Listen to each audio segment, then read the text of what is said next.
Et au cours des dossiers noirs du samedi soir, je suis revenu sur une histoire parce que c'est la DGRE qui a tué Martinez Zogo et que maintenant, l'un des acteurs de la DGRE qui également a tué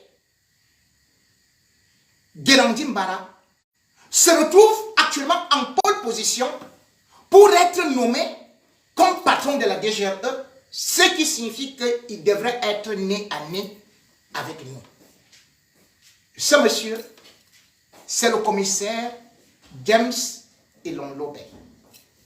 À maintes reprises, j'ai décrit les conditions de l'enlèvement et de l'assassinat de Guérandi Mbara, qui était l'un des rares rescapés du putsch du 6 avril 1984, qui s'était réfugié au Burkina Faso et qui finalement a été enlevé ici en Europe pour être conduit au Cameroun par un chef de mission, un chef commando qui était Abrantes, colonel Fernandez Abrantes portugais, lequel d'ailleurs a délivré comment est-ce que il fut assassiné au Cameroun, indexant bien sûr James Elon Lobé, à qui il avait remis le colis. Cependant, Guérandi avait des amis ici, activistes et tout cela. J'ai donc cité deux noms, Elie Kadi et Marcel Tchangé. Grande a été ma surprise qu'on oublie subitement Marcel Tchangé et qu'on ne parle plus que Elie Kadi. Elie Kadi, ce n'est pas possible. Elie Kadi, motion de soutien. Elie Kadi est béni. Elie Kadi, wow, on veut. J'ai pour les qu'on a attaqué le MRC. La fatwa a été lancée sur moi. Exactement comme Jean-Pierre Moukbeling a fait là-bas. Parce qu'il y a des gens qui soutiennent Jean-Pierre Moukbeling. Il y a des gens également qui disent, j'ai pour les qu'on n'a pas le droit de parler de quelqu'un qui est dans le MRC. Donc aujourd'hui, cela veut nous faire comprendre que si vous voulez vous assassiner votre femme, vous assassinez vos enfants, vous pillez le Cameroun et vous venez vous inscrire au MRC. Et à partir de là, aucun journaliste ne doit jamais vous dénoncer. Et pourtant, je n'ai même pas parlé de Maurice Kamto. Et pourtant, je n'ai même pas accusé cela de meurtre. Mais qui connaissait? C'était l'homme James Lobé. Et d'ailleurs, je vais y revenir. En matière de journalisme, lorsque quelqu'un se sent offensé, il y a ce qu'on appelle le droit de réponse. La dernière fois, c'était le chargé de communication du MRC, Joseph Ateba, parce que je parlais des influenceurs, lui, il avait répliqué d'une certaine façon, me montrant peut-être que j'avais tort, et moi j'avais répliqué, il a fait son droit de réponse. Il ne m'a même pas demandé. Je suis allé chercher sur sa page, et je suis venu poster chez moi. C'est comme ça que ça se passe. La responsabilité est individuelle. Les faits que je relatais n'avaient rien à voir avec le MRC. Puisque à cette époque, ces individus, ou bien cet individu, n'avait rien à voir avec le MRC. Et puis le MRC, même si c'est présent, est-ce que le MRC est une chambre des députés? Ou dès qu'on y entre, il y a déjà une immunité. On ne peut plus vous juger. On ne peut plus décrier. On ne peut plus dénoncer. On ne peut plus donner l'alerte. Et bien sûr, j'ai été surpris par une foultitude de personnes faisant plutôt office d'avocat d'Elie Kadi, que d'ailleurs, je vous le dis, je ne connaissais pas physiquement ni nommément. De toutes les façons, on m'a dit, c'est juste après mon live qu'on me dit que je suis combattant. Je dis, mais qu'est-ce que ça veut dire combattant? Et puis, il y a au moins 200 000 combattants en Europe. Je ne peux pas tous les connaître. Et même si je les connais, en tant que journaliste, j'ai le devoir de la neutralité et non d'être d'un côté. Je n'ai pas de camp. Parce que certains m'ont dit, j'ai tiré contre mon propre camp. Mon camp, c'est celui de la vérité. Je ne suis pas militant du MRC. Il faut qu'on soit clair. Si je deviens militant du MRC, je ne suis plus journaliste, je perds ma carte de presse. Le MRC est né après que je sois déjà dans la résistance. C'est depuis 1990 que je me bats contre les injustices. Dans les années 95, j'avais déjà reçu mon premier baptême, c'est-à-dire ma joue avait été déchirée, j'étais au poste national de la CRTV. Parce que je dénonçais dans température scolaire. J'étais même mineur. On m'agressait déjà. Puis il y a eu l'époque Fondie, où bien évidemment, chacun a vu un vent du renouveau, de changement, de démocratie, parce que le vent de l'Est soufflait. Et nous tous, nous sommes allés vers Fondie. Fondie, comme Bello Bouba, comme tous les autres opposants, nous ont déçus. Et c'est pour cela d'ailleurs que Barack Obama disait qu'il n'y a pas d'hommes forts, il n'y a que des institutions fortes. Je suis donc pour les institutions et non pour les hommes. Maurice Kamto, je ne le connaissais pas. Je suis arrivé en France, j'ai continué mon combat jusqu'en 2018, où c'est Akere Mouna qui est l'un des rares politiciens à m'avoir aidé.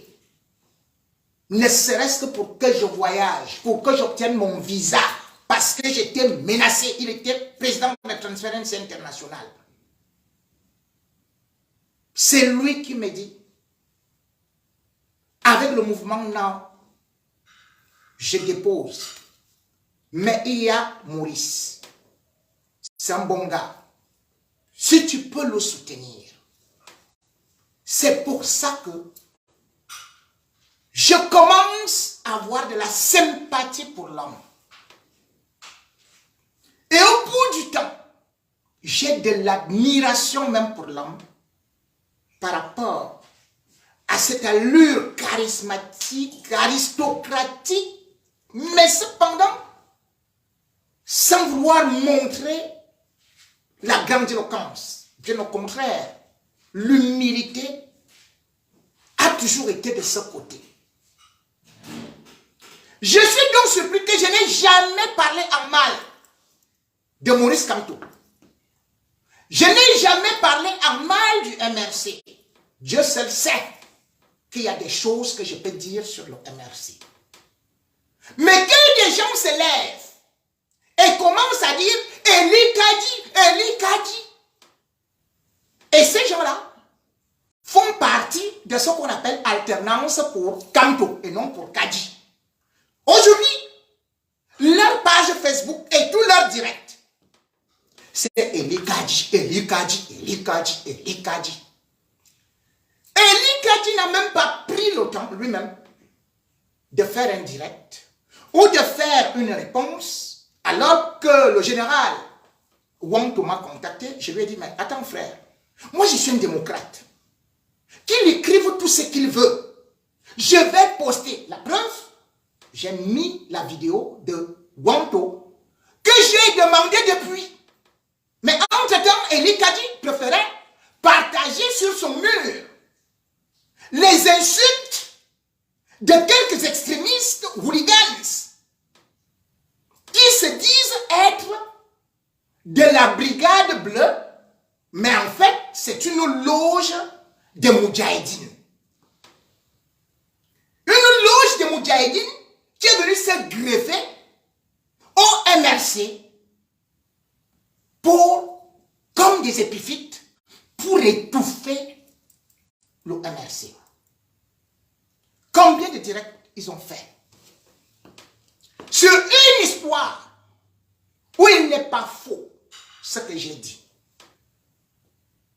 Le général Wangto a fait une sortie pour dire que lui, il accorde son soutien complet à Eli Kadji, et parce qu'il sait que c'est un grand combattant et que machin et tout. Cependant, nulle part il n'a admis que Eli Kadji a bel et bien rencontré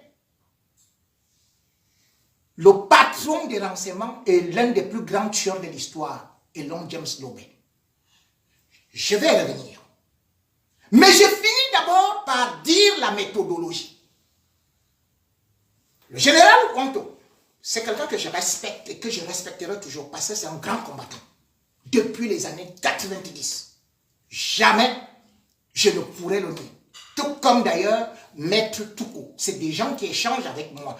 Que ce soit dans le SDF, ce monsieur a une cote, il a une personnalité et il a le respect.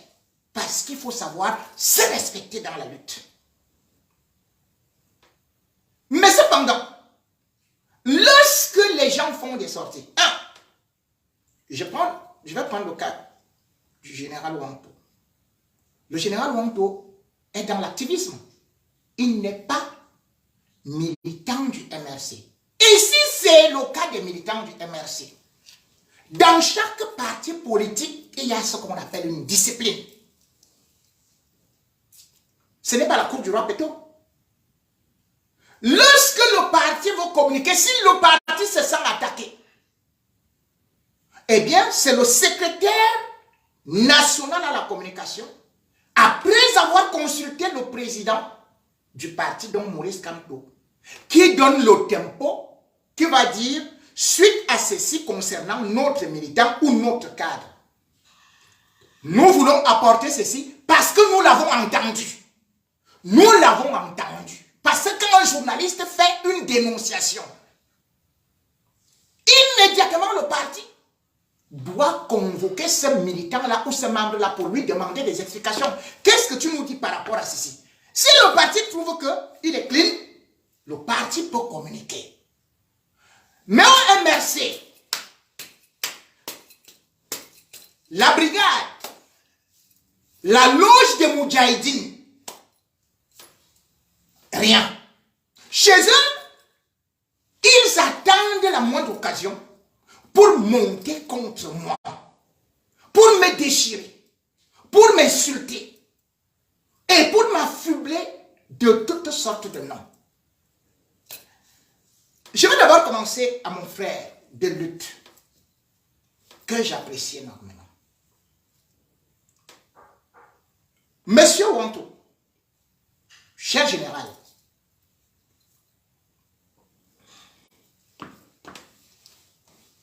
depuis 3 ans, on me traite d'infiltré. On m'a dit que je suis parti rencontrer à Tanganji.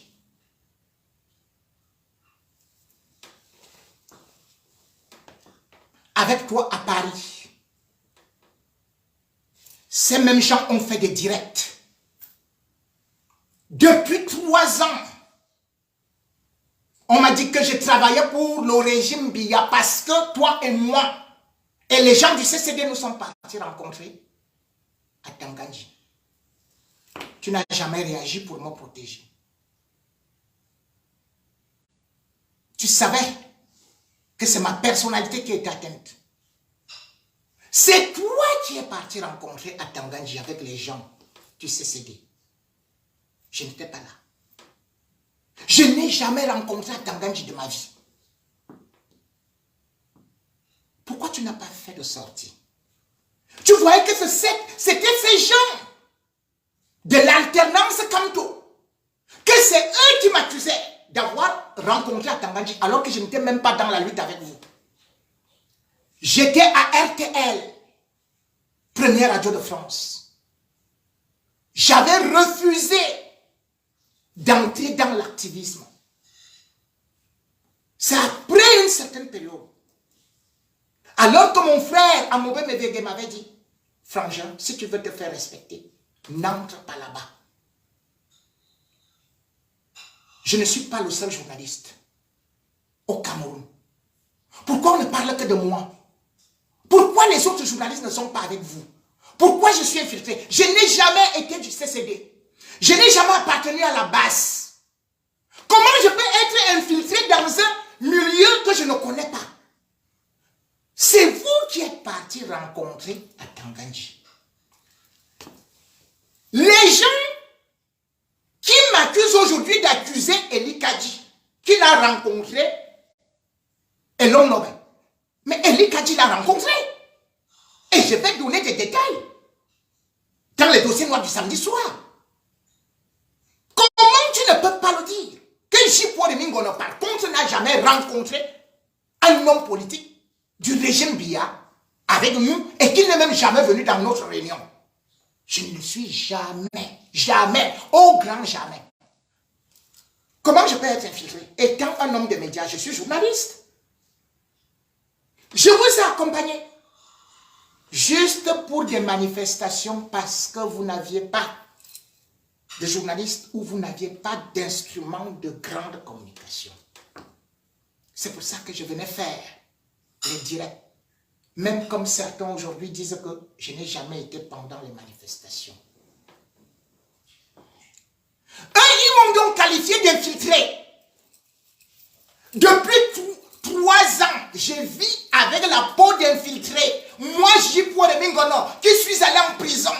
Moi, J.P. de Mingono, arrêté 14 fois. Moi, J.P. de Mingono, qui ne suis pas allé au Cameroun depuis plus de 20 ans. On vient me traiter d'infiltré. Personne du MRC m'a défendu.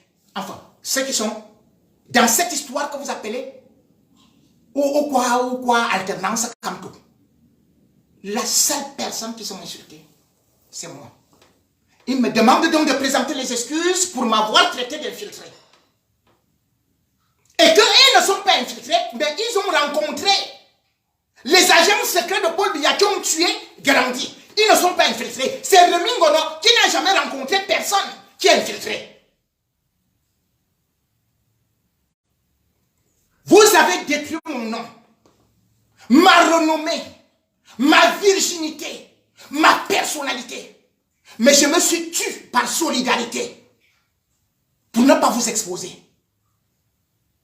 Parce que vous êtes juste venu me dire, peut-être 2 ans après que oui, on avait rencontré Atanganji qui avait voulu nous proposer ceci, je lui ai dit que je ne veux pas. C'est ce que vous êtes venu me dire, monsieur Wanto. Tout le monde du CCD le sait, que je n'ai jamais été avec vous. Mais c'est moi, c'est mon nom qui a été placé devant. Tu n'as pas fait de sortie. Maintenant, on me dit que c'est moi qui mens. Je mens. Tiens. Monsieur Honto, ce que vous avez déclaré là, vous êtes capable de le soutenir? Êtes-vous journaliste? Dormez-vous avec Eli Kadji? Moi, je suis journaliste. Dormez-vous avec Tchangé? Moi, je suis journaliste. Je vous ai dit des choses que vous avez discutées avant. Et ça s'est réalisé. Ces gens du MRC m'ont insulté. Pas du MRC. Cette secte de Moudjahidine qui est conduite par Moula Omar, qui a la barbiche comme ça là. Un type exfiltré de la police, renvoyé. Moula Omar. Ces gens m'ont insulté copieusement. Mais cependant, comme je vous le dis, que c'est moi qui mens.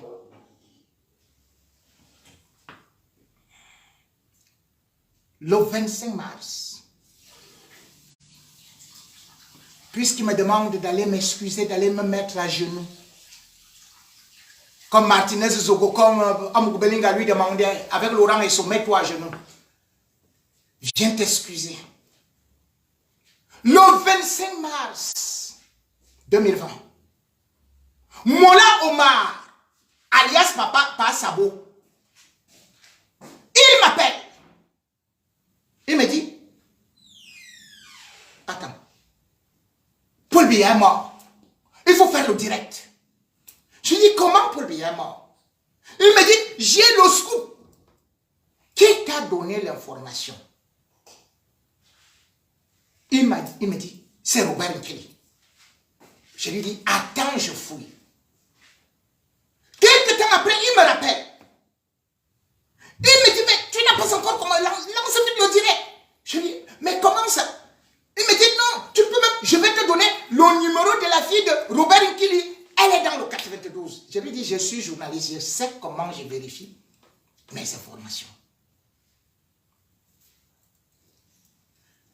Après vérification, ici et au Cameroun, j'ai la certitude que Paul Biya n'est pas mort.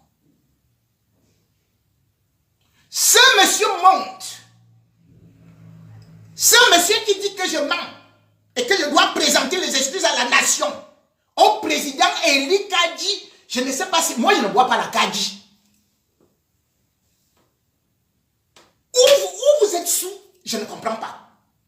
Ce monsieur a dit à mon Dieu, à mon dos vision, Paul Biya est mort, Paul Biya est mort, est mort. Oh, comment le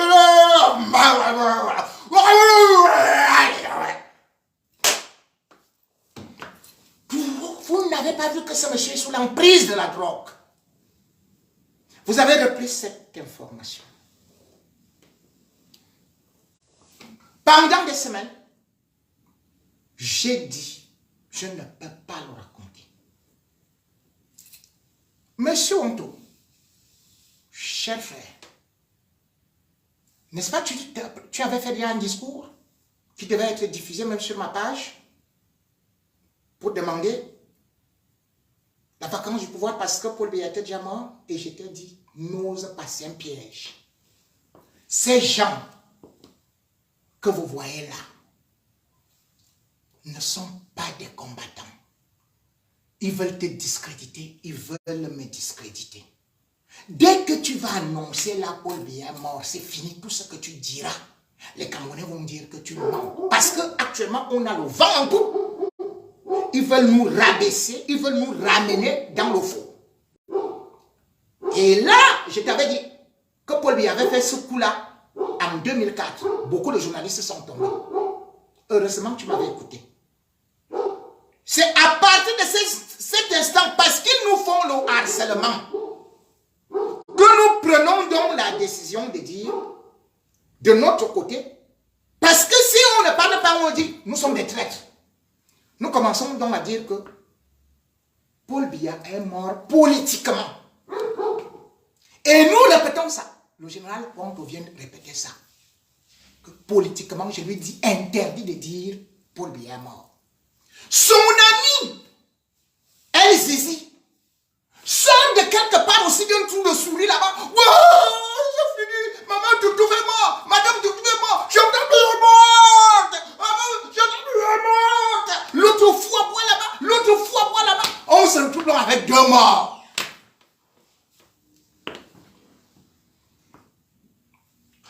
Que personne n'a vu le cadavre. Tous les directs se mettent à chauffer. J'ai dit, je ne peux pas valider.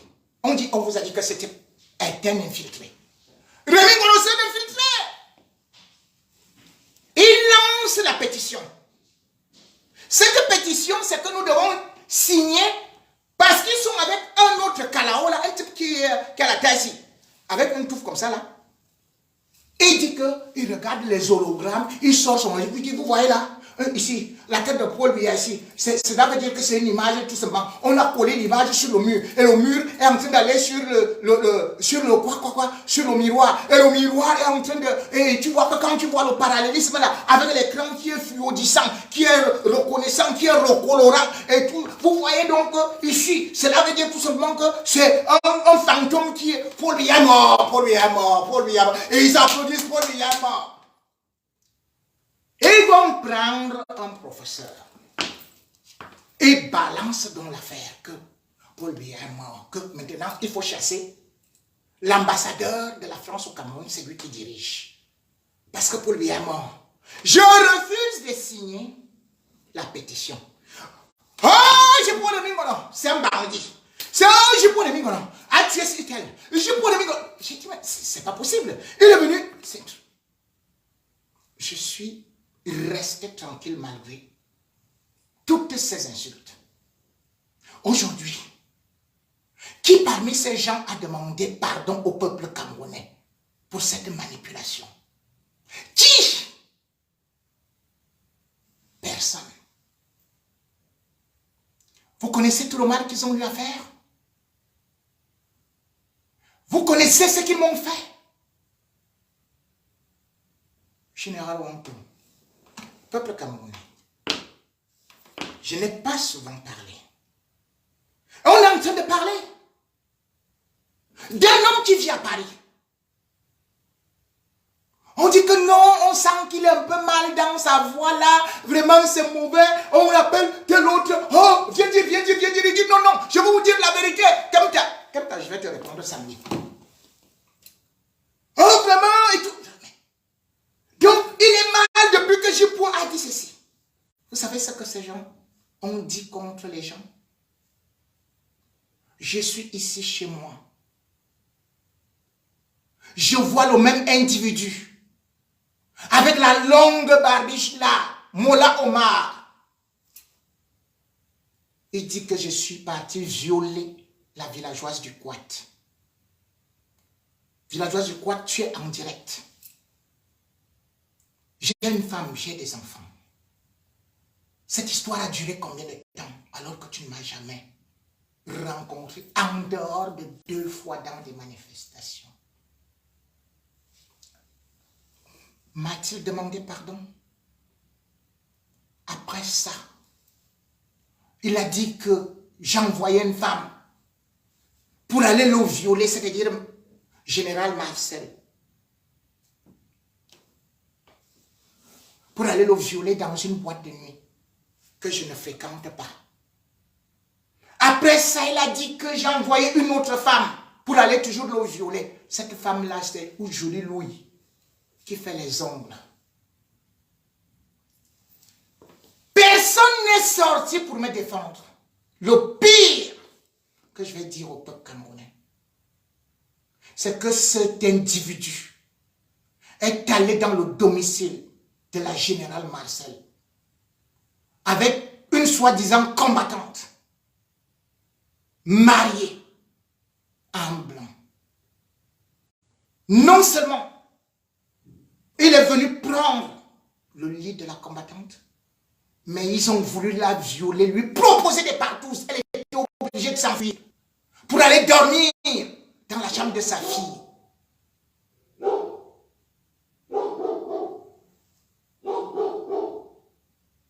Les combattants connaissent ça. On s'est tué. Savez-vous que la générale Marcel a été violée chez elle?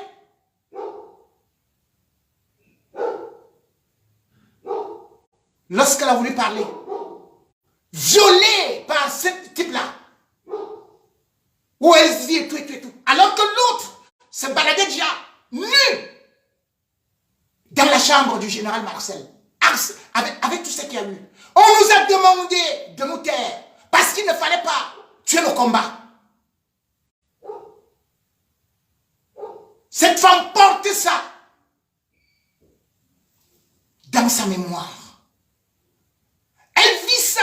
On a dit qu'elle ne pouvait pas porter plainte.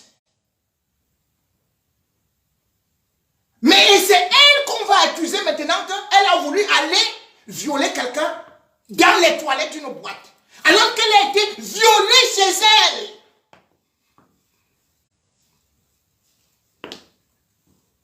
Vous dites que je ne dois pas parler? Peuple camerounais, savez-vous que cet individu a monté un coup pour me mettre en prison, Mollah Omar, en m'accusant de plusieurs viols. Une première fois, j'entends qu'on m'a vu sortir d'un hôtel à 3 heures du matin, qu'on m'a filmé. Et que je suis parti. Pendant qu'il disait ça, j'étais couché avec ma femme. Elle dit, mais qu'est-ce que ces gens te veulent? J'étais chez moi. J'ai dit, sortez donc les photos. Ils n'ont jamais sorti ça. Ils font des lives juste pour me salir. Et là, c'était plus grave. Vous ne m'auriez jamais revu.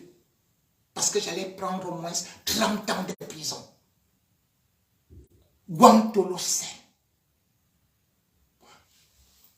Tous les cadres le savent. Comment ils ont monté une histoire contre moi. Je suis chez moi.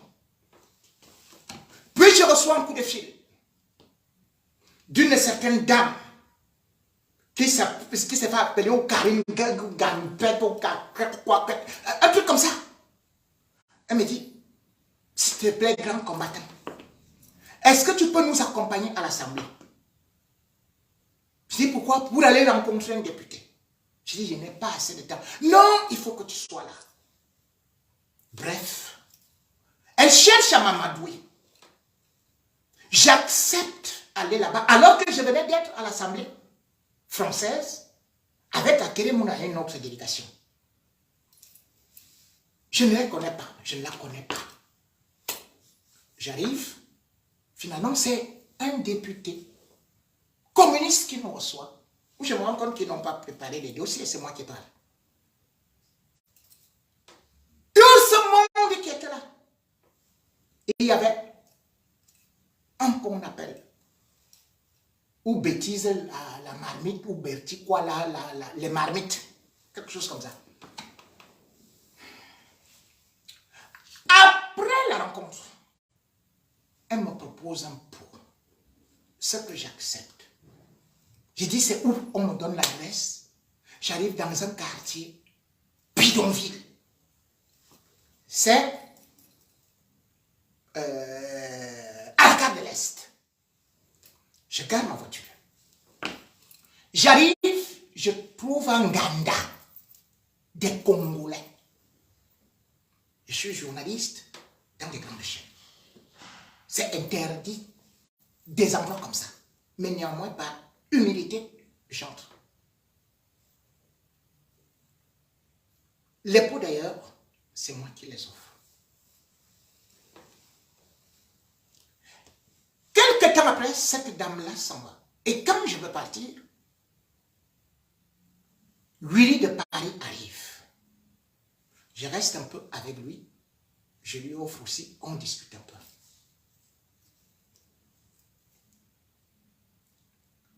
Je vais rentrer chez moi. Une dame me dit, s'il te plaît, tu vas où? Je lui dis, voilà ma ligne et tout et tout. Non, est-ce que tu peux quand même me déposer et tout et tout? Je dis, vraiment, il se fait tard et tout. Elle insiste. Je la prends dans mon véhicule. Je la dépose chez elle. Elle me dit, ah, voilà le chemin, il faut que tu viennes et tout et tout. J'ai dit, non, je suis vraiment très occupé et très pressé. J'ai déjà perdu beaucoup de temps dehors. Elle me dira, je n'irai jamais.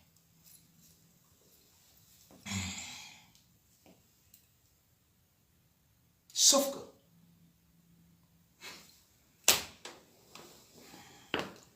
je fais constatant que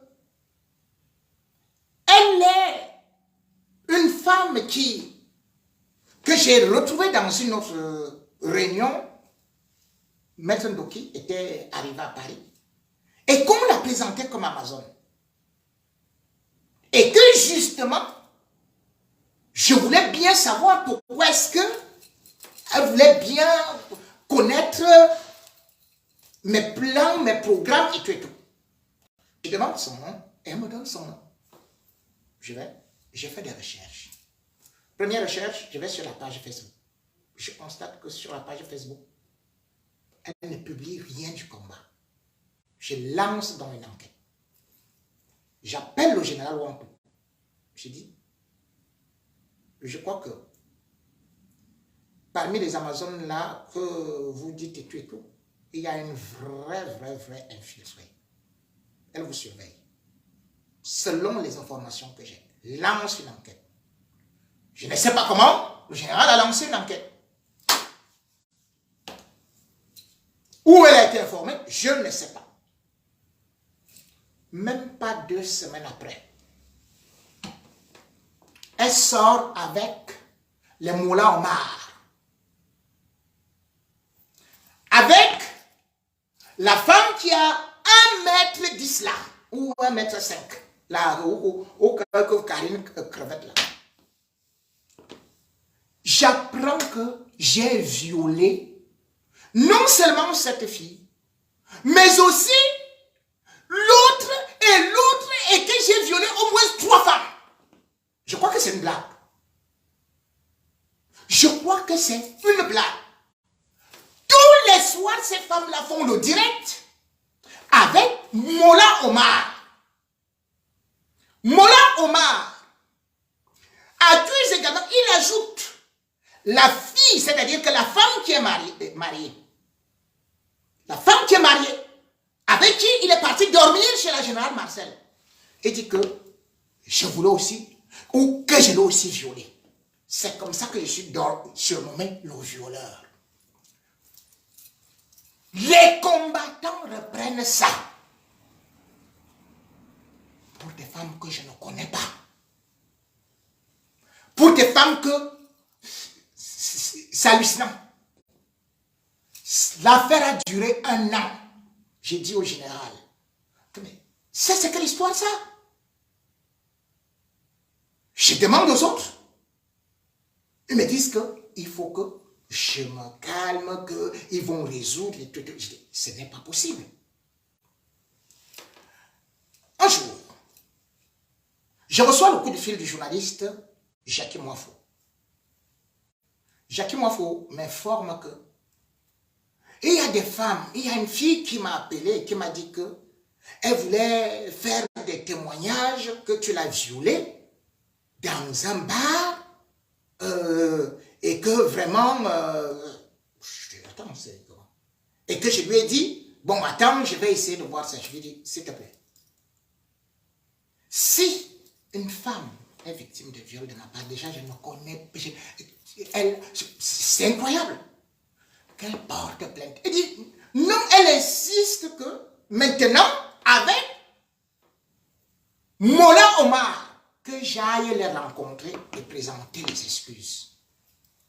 Je présente les excuses à qui? Pourquoi? Je refuse donc de les rencontrer. J'insiste que, mais attendez, c'est quelle histoire là?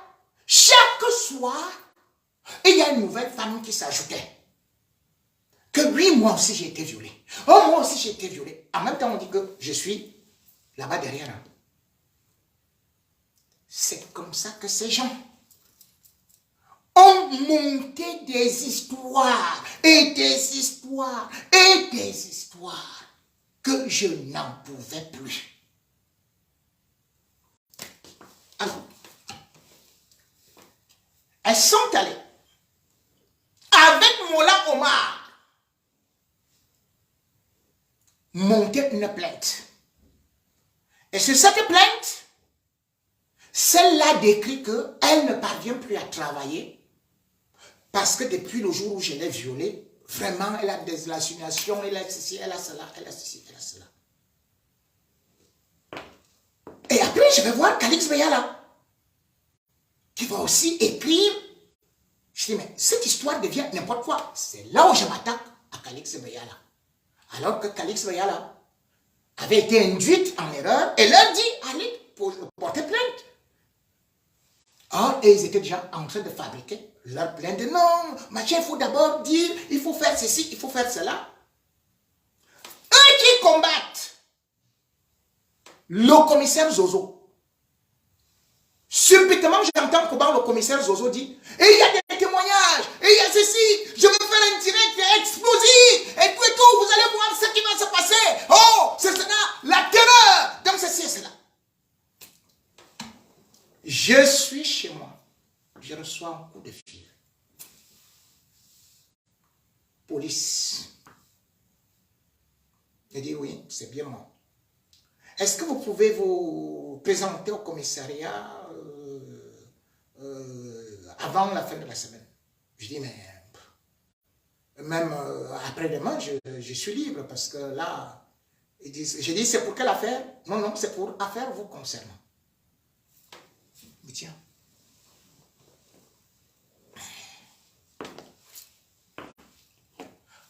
Entre-temps, aucun direct ne s'arrête. Que papa Vio, oh violeur, il a fait ceci, il a fait cela. Tous les faux profils témoignent. J'arrive au commissariat. On commence mon audition. On me dit, on me sort des photos. Est-ce que vous connaissez tel? Oui. Je l'ai vu. On me présente d'abord la courte dame là. Son histoire, c'est que je suis parti, j'ai mis les mains dans sa foufoune. Il dit, ouais. Heureusement, elle-même avait pris les photos. Elle était en jean, pantalon.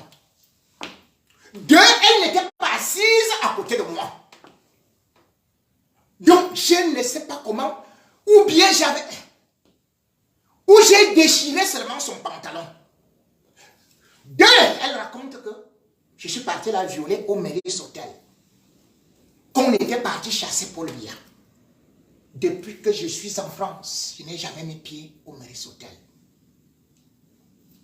Premier témoignage. On me présente l'autre. On me dit, la voici. Elle dit que vous l'avez violée dans les toilettes et qu'elle a crié, vous n'avez pas voulu la lâcher et que ceci et cela. Il dit, hein, j'ai été entraîné là-bas. Je ne connais personne là-bas. Et puis c'est un endroit où les toilettes, je ne sais pas comment ça se trouve. C'est quelle qualité de toilette? Je ne les connais même pas. Mais comment? Je ne les connais même pas. Je dis, mais attendez. Comment je pouvais aller dans un restaurant congolais que je ne connais pas, où il y avait à peu près 30 places pour 200 personnes? Donc vous imaginez. C'est-à-dire que tu ne peux même pas imaginer descendre dans les toilettes là-bas. Elle dit ça. Sauf que l'erreur qu'elle commet, après avoir raconté sa belle histoire, je me rappelle donc que Willy de Paris était là. J'ai dit, il y avait Willy de Paris qui était bel et bien là et qui peut bien vous le dire. Au-delà de ça, cette dame m'a demandé de l'accompagner. Les policiers se mettent comme ça, ils disent, vous l'avez raccompagnée? Je dis, mais je l'ai raccompagnée chez elle. Elle m'a demandé de monter, j'ai dit non, je n'ai pas de temps. Elle m'a invité. Je présente mon téléphone. Qu'ils avaient déjà d'ailleurs requis. J'ai dit, vous pouvez prendre, voilà le téléphone que vous avez déjà. Mes téléphones étaient déjà confisqués. Ils consultent le téléphone. Et après, ils disent que vous êtes sûr et certain. Je dis, mais attendez. Il y avait tel témoin. Il y avait ceci. Et voilà où se trouve sa maison. Les policiers disent, mais quelqu'un qui vient d'être violé te demande encore d'aller l'accompagner. il note ce point-là. Et puis, je démontre d'autres choses. Troisième cas. Et après, je leur fais une remarque. Que cette dame dit qu'elle ne travaille pas. Qu'elle est devenue ceci et cela, qu'elle est couchée et tout et tout. Je dis, mais chaque soir, elle fait des directs avec des gens qui interagissent. Les gens, les moudjahidines, pour me saccager. Elle danse. Elle danse. Oh, oh, oh, il va tomber, oh, il va faire ça, oh, oh, machin et tout. On va le mettre en place. La police va consulter et se rend effectivement compte que tous les soirs, alors qu'elle a fait un certificat médical avec Moulamba, qu'elle danse. Je l'ai raccompagnée. Troisième cas, c'est celle qui sort avec Moulamba. Même histoire, je l'ai violée dans les toilettes. Dans tout ça, ni les serveurs, ni les servantes, ni les propriétaires ne sont témoins, personne ne peut témoigner, ni les multiples clients. Le seul témoin s'appelle Stevie ou Stevie Sam, qui marche avec eux. Il vit en Allemagne. C'est lui qui témoigne comment j'ai violé toutes les femmes là dans les toilettes. Ou les propriétaires, les gestionnaires, tout le personne. Et elles n'ont jamais pris ni rien. Elle dit que non. J'ai aussi failli la violer. En fait, j'ai voulu l'embrasser. En fait, j'ai voulu toucher les femmes. En fait, j'ai voulu...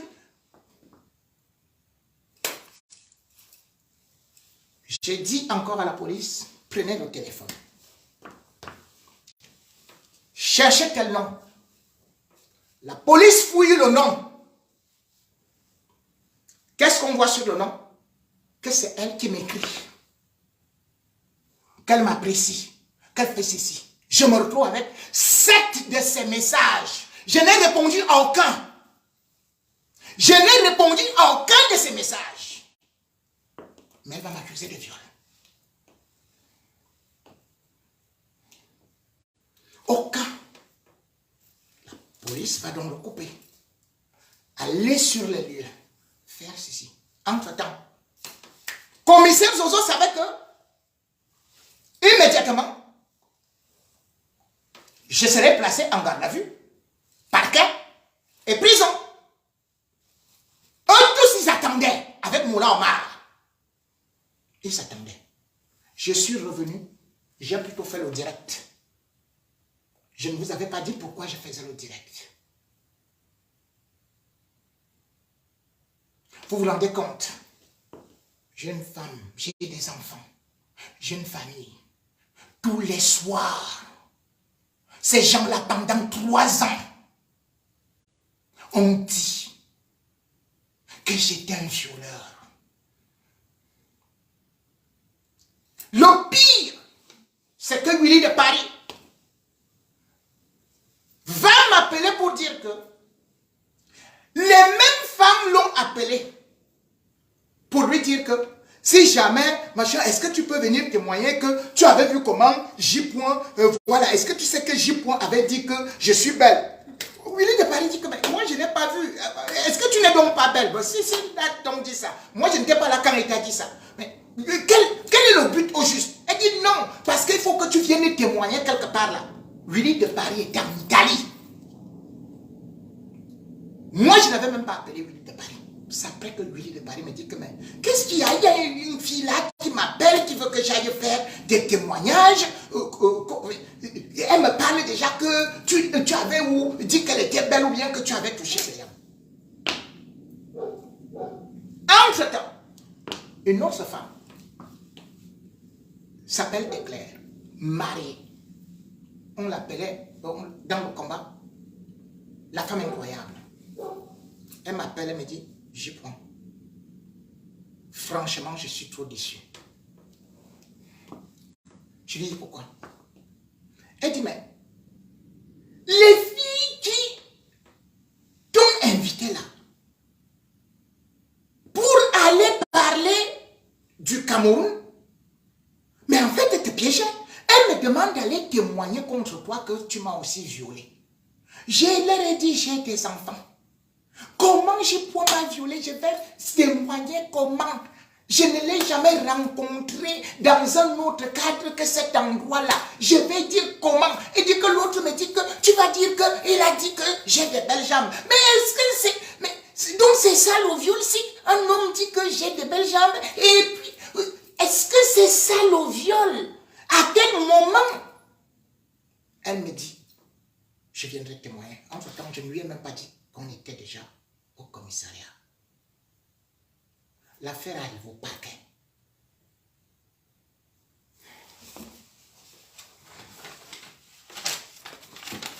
Voici la décision. Je vous la lis. Cour d'appel de Paris, tribunal judiciaire, service du procureur de la République. Numéro parquet, Monsieur Ngonoreni, tel. Fait, entendez bien, agression sexuelle sur majeur. Avis de classement à hauteur. Vu l'article 41 du Code de procédure pénale, l'examen de cette procédure ne justifie pas de poursuite pénale au motif que les faits ou les circonstances des faits de la procédure n'ont pu être établis par l'enquête. Les preuves ne sont donc pas suffisantes pour que l'infraction soit constituée et que des poursuites pénales puissent être engagées. Veuillez agréer, monsieur, l'expression de mes salutations distinguées. Fait au parquet, le 26 août 2021, le procureur de la République. Voilà ça.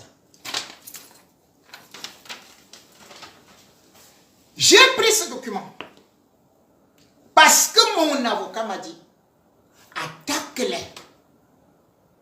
J'ai parlé aux gens de la résistance. Non, il faut d'abord laisser, on va voir comment ça va se résoudre. Vous vous rendez compte? Vous connaissez des joueurs, même si tu es milliardaire. Ici, lorsqu'il y a agression sexuelle, on te prend d'abord, on te garde. Vous avez vu Dani Alves, le grand joueur de Barcelone. Depuis le 30 janvier, il est en prison pour agression sexuelle dans une boîte de nuit. Sa femme vient de décider de partir. Vous connaissez d'autres joueurs, les Mendy. Vous connaissez toutes les personnalités. Vous connaissez les Strauss-Kahn. Donc, Mola Omar, c'est là où la police va découvrir que c'est Mola Omar qui a monté tout cet amas de choses. Quand la police va découvrir que il est au cercle de tout et toutes ces femmes racontent la même histoire. Vous croyez qu'on peut relâcher quelqu'un en France pour multiples agressions sexuelles? On m'a souillé pendant plus de 3 ans et elle continue. Vous voyez, l'affaire est classée depuis 2021. Mais la femme qui a 1,5 m, qui ne connaît pas défriser ses cheveux, qui m'a invité chez elle à Reims, je ne suis pas allé. Elle est là-bas avec un vieil homme retraité au milieu des poulets et des porcs. C'est le genre-là que moi j'y pourrais dire. Regardez-moi, je ne suis pas très beau. Mais quand vous regardez le porc qui pique là, c'est elle qui dit que elle fait ses directs avec la bande là. C'est une haine. Vous vous rendez compte combien d'années de prison je devais prendre? Ma vie était foutue. Qu'est-ce que j'ai fait? Ces gens m'ont piégé. Pas une fois. Celui qui était là, Bertie la marmite, je vais vous montrer. Parce que après avoir échoué, que je donne le fake news, celui-ci m'a donné son livre, il m'a invité plusieurs fois. C'est lui qui m'insulte partout. Il m'insulte partout. Personne ne lui a jamais dit de s'arrêter. Il insulte tous les bêtis. Ils me traitent d'infiltré. Ils me traitent de demoiselle. Ils me traitent de tout. Vous voyez? Il m'a pourtant invité dans son restaurant. J'ai refusé. Et il a dit qu'il venait me remettre son livre, que j'ai d'ailleurs lui à présenter. Je lui ai dit, parce que je me suis renseigné et j'ai su que c'était des agents doubles. Avec l'autre là. Mola Omar.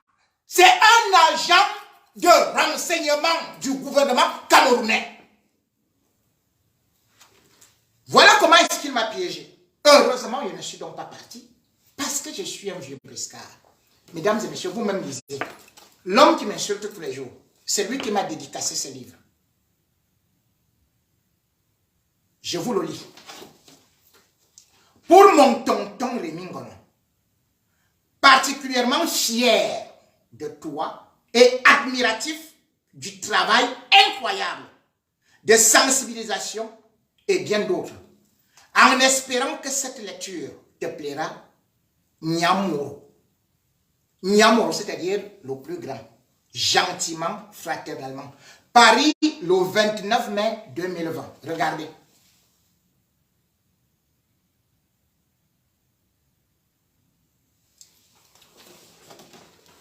Tout ce groupe qui m'a invité, c'est eux qui sont partis créer l'alternance pour Kamto.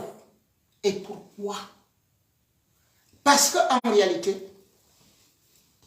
ils veulent phagocyter Kamto. Et ils ne veulent pas que non seulement Kamto puisse devenir président, mais surtout, ils sont foncièrement méchants pour détruire le NRC. Ces gars n'ont rien à voir avec le combat. C'est lui, pourquoi me combattre? C'est lui, qu'est-ce que j'ai fait?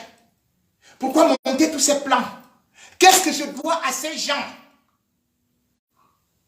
Je suis venu dans ce combat. Il y a autant de journalistes.